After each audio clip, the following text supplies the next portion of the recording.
আয়ুষ্মান তুমি লেখো ফার্স্টে কি হয়? ফল। লেখো এবার ফল। প্রথমে মাত্রা দিয়ে নিতে হতো।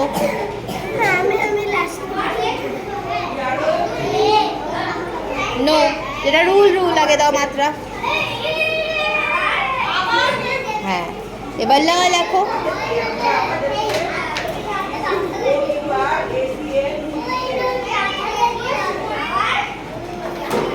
আর কি হয় ফার্স্টে? ফুল।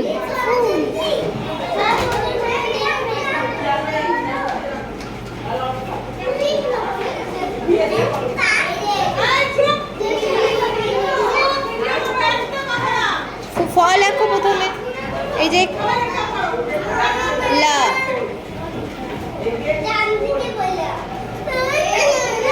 কি হলো সেটা? তাহলে আয়ুষ্মান ফার্স্টে কি হলো? ফল আর ফুল। মনে থাকবে? গুড।